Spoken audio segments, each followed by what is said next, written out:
So as you can see, people have parked their vehicles on the road, and in this case, on the pedestrian walking path, the footpath. And this vehicle is more or less abandoned now. And it is an encroachment on the public space. Let me repeat, this is not an encroachment on my government property, it is an encroachment of the public space. And it is not only an encroachment of the public space, but by abandoning such vehicles on the road, you are also causing nuisance. Nuisance to the city, nuisance to people. I mean, it is a visual requirement of the city also. But how do you make this as abandoned? Like it is only some small amount of, like what is the timeline that you're looking at for calling it? So as you can see, we have done a survey. The traffic police has conducted a survey. As of today, we have identified about 1,581 such abandoned vehicles. Okay. Traffic police has a way of recording these. So they have made a note. What we have done today is we have cut a notice. 1 week's time is given. They can claim the vehicle back in 1 week by paying a nominal penalty.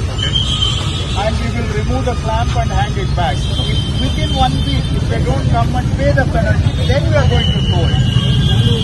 So we have stuck a notice as per the Act, in cooperation with the police department, and we give 1 week's time for them to reclaim their vehicle. If not, we are going to tow it. Once we tow it, we will issue a paper notification.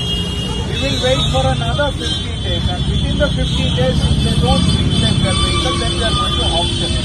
So sufficient notice is given to people. But if they do the same offense second time over, then we are going to be a lot more stringent about it. Because they just can't abandon such vehicles on roadside, on footpaths, and cause disruption to day-to-day life of the So in people. fact, when we talk about parking places also, we have seen not just these abandoned vehicles, but in footpaths, people also park. A lot of people on social media are saying that when you're clearing the encroachment, you should also clear the parking spaces on the footpath. People usually park their monitor. ರಸ್ತೆ ಬದಿಯಲ್ಲಿ ಅಥವಾ parking ಜಾಗಗಳಲ್ಲಿ ಯಾರು ತಮ್ಮ ಸ್ವಂತ ವಾಹನಗಳೆಲ್ಲ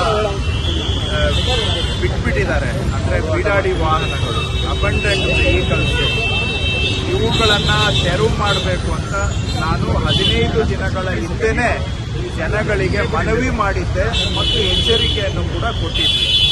ಆದರೂ ಜನ ಅವರ ಗಾಡಿಗಳನ್ನು ರಸ್ತೆಗಳಲ್ಲಿ, ಫುಟ್ಪಾತ್ಗಳಲ್ಲಿ ಎಲ್ಲಂದ್ರೆ ಅಲ್ಲೇ ಬಿಟ್ಟು ಇದರಿಂದ ಸಾರ್ವಜನಿಕರು ಓಡಾಡೋದಕ್ಕೂ ತೊಂದರೆ ಮಾಡ್ತಾ ಇದ್ದಾರೆ. ಅಷ್ಟೇ ಅಲ್ಲ, ಜನಗಳಿಗೆ ಸೇರಿದ ಜಾಗವನ್ನ ಅವರು ಅತಿಕ್ರಮಣ ಮಾಡ್ಕೊಂಡಿದ್ದಾರೆ ಸ್ವಂತಕ್ಕೆ. ಮತ್ತು ಈ ವಾಹನಗಳು ನಾವು ಇದು ತಿಂಗಳುಗಟ್ಟಲೆ ಇಲ್ಲೇ ಬಿಟ್ಟು ಹೋಗಿರ್ತಾರೆ, ಯಾರಿಗೆ ಸೇರಿತು ಅಂತ ಗೊತ್ತಿಲ್ಲ. ಇದರಿಂದ ಬೆಂಗಳೂರಿಗೆ ಜನಕ್ಕೆ ಓಡಾಡೋದಕ್ಕೂ ಕಷ್ಟ, ಮತ್ತೆ ಸಾರ್ವಜನಿಕರಿಗೆ ಸೇರಿದ ಜಾಗ ಅವರು ಸ್ವಂತಕ್ಕೆ ಅತಿಕ್ರಮಣ ಮಾಡಿಕೊಳ್ಳೋದು ಕೂಡ ಕಾನೂನು ಉಲ್ಲಂಘನೆ. ಇದಲ್ಲದೆ ಎಲ್ಲಂದ್ರೆ ಅಲ್ಲಿ ಗಾಡಿಗಳನ್ನ ಬಿಟ್ಟು ಆಕ್ಸಿಡೆಂಟ್ಗಳು ಆಗ್ತವೆ.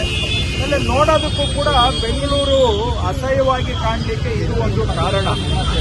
ನಾನು ಕಳೆದ 15 ದಿನಗಳ ಹಿಂದೆನೆ ಇದನ್ನ ಸಾರ್ವಜನಿಕವಾಗಿ ನಾವು ಎಚ್ಚರಿಕೆಯನ್ನು ಕೊಟ್ಟಿದ್ವಿ. ಈ ಬೀಡಾಡಿ ಗಾಡಿಗಳನ್ನು ನಾವು ನಿರ್ಮೂಲನೆ ಮಾಡೋ ಕಾರ್ಯಾಚರಣೆ ಮಾಡ್ತೇವೆ ಅಂತ. ಆದರೂ ಕೂಡ ಜನ ಏನು ಅದಕ್ಕೆ ಕ್ಯಾರೆ ಇಲ್ಲ ಅನ್ನೋ ರೀತಿಯಲ್ಲಿ ಗಾಡಿಗಳನ್ನ ಅಲ್ಲೇ ಬಿಟ್ಟಿದ್ದಾರೆ. ಪೊಲೀಸ್ ಇಲಾಖೆಯವರು ಈ ರೀತಿಯಾಗಿ ಸುಮಾರು 1581 ವೆಹಿಕಲ್ಸು ರಸ್ತೆ ಬದಿಯಲ್ಲಿ ಈ ರೀತಿ ಬಿಟ್ಟಿರುವಂತಹದನ್ನ ಅವರು ಈಗಾಗಲೇ ಗುರುತಿಸಿದ್ದಾರೆ. ಅದು ಸಂಪೂರ್ಣ ಪಟ್ಟಿ ಅಂತ ನಾನು ಹೇಳಲಿಕ್ಕೆ ಹೋಗೋದಲ್ಲ, ಬಹುಶಃ ಅದರ ಸಂಖ್ಯೆ ಇನ್ನೂ ಹೆಚ್ಚಿಗೆ ಇದೆ. ಅಂತ ಗುರುತಿಸಿರುವಂತಹ ವೆಹಿಕಲ್ಸ್ ಈಗ ಇವತ್ತಿಂದ ನಾವು ಅದಕ್ಕೆ 1 ವಾರದ ನೋಟಿಸ್ ಅನ್ನು ಅಂಟಿಸ್ತಾ ಇದ್ದೇವೆ. 1 ವಾರದ ನೋಟಿಸ್ ಅಂಟಿಸ್ತಾ ಇದ್ದೇವೆ. ಜಂಟಿ ಕಾರ್ಯಾಚರಣೆ ಸಿಬಿಐ, ಕಾರ್ಪೊರೇಷನ್ಸ್ ಹಾಗೂ ಪೊಲೀಸ್ ಇಲಾಖೆ ಈ ನೋಟಿಸ್ ಅನ್ನು ಅಂಟಿಸಿ 1 ವಾರ ಅವರಿಗೆ ಸಮಯಾವಕಾಶ ಇರುತ್ತೆ. ಬಂದು ಬಹುಶಃ ನಾವೊಂದು 500,000 ರೂಪಾಯಿ ಅಷ್ಟೇ ಅದಕ್ಕೆ ಸದ್ಯಕ್ಕೆ ಪೆನಾಲ್ಟಿ ಇದೆ ಕಾನೂನಲ್ಲಿ. ಅಷ್ಟು ಪೆನಲ್ಟಿ ಕಟ್ಟಿಬಿಟ್ಟು ಅವರು ಬೇಕಾದ್ರೆ ಗಾಡಿಯನ್ನ ಎತ್ಕೊಂಡು ಹೋಗ್ಬೋದು 1 ವಾರದವರೆಗೆ. 1 ವಾರದಲ್ಲಿ ಅವರು ಗಾಡಿ ತಗೊಳ್ಳಿಲ್ಲ ಅಂತ ಹೇಳಿದ್ರೆ ನಾವು ಅದನ್ನ ಇಲ್ಲಿಂದ ಟೋಯಿಂಗ್ ಮಾಡಬೇಕಾಗುತ್ತೆ. ಟೋಯಿಂಗ್ ಮಾಡಿದ್ಮೇಲೆ ಅದಾದ ನಂತರನೂ ಕೂಡ ಅವರಿಗೆ ಸಮಯ ಇರುತ್ತೆ, ಬಂದು ಅವರು ಟೋಯಿಂಗ್ ಚಾರ್ಜಸ್ಸು ಪೆನಲ್ಟಿ ಕಟ್ಬಿಟ್ಟು ಗಾಡಿಯನ್ನ ತಗೊಳ್ಬಹುದು. ಇಲ್ಲ ಅಂತ ಹೇಳಿದ್ರೆ ಟೋಯಿಂಗ್ ಮಾಡಿದ್ಮೇಲೆ ನಾವು ಅದನ್ನ ಪೇಪರಲ್ಲಿ ಒಂದು ನೋಟಿಸ್ ಕೊಟ್ಟು 15 ದಿನ ಕಾದು ಆ ನಂತರ ಅವುಗಳನ್ನ ಆಕ್ಷನ್ ಮಾಡ್ತೇವೆ.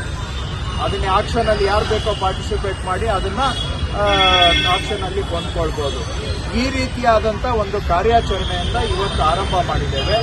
ಇವತ್ತು ನೋಟಿಸ್ ಅನ್ನ ಅಂಟಿಸಿ ಆ ವೀಲ್ಗೆ ನಾವು ಲಾಕ್ ಅನ್ನ ಹಾಕಿದ್ದೇವೆ. ಅವರು ಗಾಡಿಯನ್ನ ತೆರವು ಮಾಡ್ಲಿಕ್ಕೆ ಆಗೋದಿಲ್ಲ ಅಂತ ನಾನು ಪೊಲೀಸ್ ಇಲಾಖೆಯವರಿಗೆ ಹೇಳಿದ್ದೇನೆ.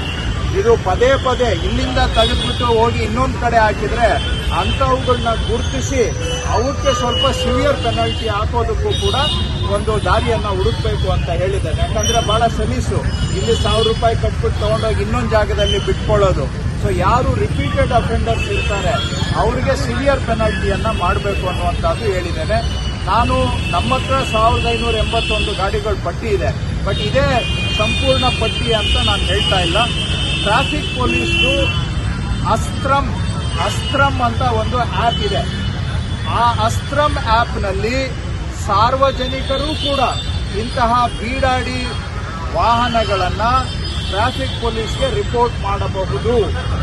ಅಸ್ತ್ರಂ ಆ್ಯಪ್ ಮುಖಾಂತರ ನಿಮಗೆ ಬೀಡಾಡಿ ಗಾಡಿ ಯಾವುದಾದ್ರೂ ಇದ್ದರೆ ಅದನ್ನ ನೀವು ಸರ್ಕಾರದ ಗಮನಕ್ಕೆ ಟ್ರಾಫಿಕ್ ಪೊಲೀಸ್ನ ಅಸ್ತ್ರಂ ಆ್ಯಪ್ ಮುಖಾಂತರ ತಗೊಂಡು ಬಂದ್ರೆ ಅಲ್ಲೂ ಕೂಡ ನಾವು ಇದೇ ಕಾರ್ಯಾಚರಣೆಯನ್ನ ಮಾಡ್ತೇವೆ. ಅವರಿಗೆ ನೋಟಿಸ್ ಅಂಟಿಸ್ತೇವೆ, ಆ ಗಾಡಿಗೆ 1 ವಾರ ಕಾದು ನೋಡ್ತೇವೆ. ಅವ್ರು 1 ವಾರದಲ್ಲಿ ರೀಕ್ಲೈಮ್ ಮಾಡಲಿಲ್ಲ ಅಂತ ಹೇಳಿದ್ರೆ ಅವನ್ನೂ ಕೂಡ ನಾವು ಟೋವಿಂಗ್ ಮಾಡ್ತೇವೆ.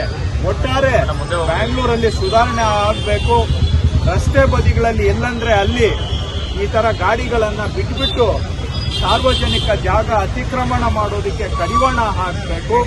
ಪಾದಾಚಾರಿಗಳಿಗೆ ಆಗ್ತಕ್ಕಂಥ ಅಡಚಣೆಯನ್ನು ಕಡಿಮೆ ಮಾಡಬೇಕು. ಜನ ನೆಮ್ಮದಿಯಾಗಿ ಬದುಕೋದಕ್ಕೆ ಅನುಕೂಲ ಆಗಬೇಕು. ಮತ್ತೆ ಈ ಬೀಡಾಡಿ ಗಾಡಿಗಳು ಎಲ್ಲಂದ್ರೆ ಅಲ್ಲಿ ಒಳ್ಳೆ ಗುಜರಿ ತರ, ಕಸದ ತರ ಬೆಂಗಳೂರಿನ ಒಂದು ವಾತಾವರಣವನ್ನ, ಆರೋಗ್ಯವನ್ನ ಕೆಡಿಸುವಂತದಕ್ಕೆ ಕಡಿವಾಣ ಹಾಕಬೇಕು ಅನ್ನೋ ದೃಷ್ಟಿಯಿಂದ ಈ ಕಾರ್ಯಾಚರಣೆಯನ್ನು ನಾವು ಆರಂಭ ಮಾಡಿದ್ದೇವೆ. ಸಾರ್ವಜನಿಕರು ಕೂಡ ನಮಗೆ ಗಮನಕ್ಕೆ ಹಿಂದೆ ಇರುವಂತಹ ಗಾಡಿಗಳನ್ನ ಅಸ್ತ್ರಂ ಆ್ಯಪ್ ಮುಖಾಂತರ ನಮಗೆ ಗಮನಕ್ಕೆ ತಗೊಂಡು ಬರಬೇಕು ಅಂತ ಮನವಿ ಮಾಡ್ತೇನೆ. ಮುಂದೆ ಸಾರ್ವಜನಿಕರಲ್ಲಿ ಮನವಿ ಮಾಡ್ತೇನೆ, ದಯವಿಟ್ಟು ಈ ತರ ಗಾಡಿಗಳನ್ನ ಎಲ್ಲಂದ್ರೆ ಅಲ್ಲಿ ರೋಡಲ್ಲಿ, ಫುಟ್ಪಾತ್ ಅಲ್ಲಿ ಬಿಡೋದು ದಯವಿಟ್ಟು ನೀವು ನಿಲ್ಲಿಸಬೇಕು. ಇದು ಹೇಗೇನು ಒಂದು ಕಠಿಣ ತೀರ್ಮಾನ. ಇದು ಯಾರು ಅಲ್ಲಿ ಬಿಟ್ಟಿದ್ದಾರೆ ಅವ್ರಿಗೆ ಬಹುಶಃ ಸಿಟ್ಟು ಬರ್ಬೋದು. ಆದ್ರೆ ನೀವು ಮನೆಯಲ್ಲಿ ಇಟ್ಕೊಳ್ಳಿ ನಿಮ್ಮ ಗಾಡಿಯನ್ನ, ಅಥವಾ ಎಲ್ಲಾದ್ರೂ ಸ್ವಂತ ಜಾಗದಲ್ಲಿ ಇಟ್ಕೊಳ್ಳಿ. ಅದನ್ನ ಬಿಟ್ಬಿಟ್ಟು ರೋಡ್ ಸಿಕ್ಕಿದೆ ಅಂತ ಹೇಳಿ ಎಲ್ಲಂದ್ರೆ ಅಲ್ಲಿ ನೀವು ಗಾಡಿ ಬಿಸಾಕೋದಿಕ್ಕೆ, ರೋಡು ಏನೋ ಒಂಥರ ಗುಜರಿ ಜಾಗ ಅಲ್ಲ. ರೋಡು ಸಾರ್ವಜನಿಕರಿಗೆ ಸೇರಿದ್ದು, ಸಾರ್ವಜನಿಕರ ಸ್ವತ್ತು. ಅದನ್ನ ನಾವೆಲ್ಲರೂ ಕೂಡ ಗೌರವಿಸಬೇಕು ಅಂತ ನಾನು ಮನವಿ ಮಾಡ್ತೇನೆ.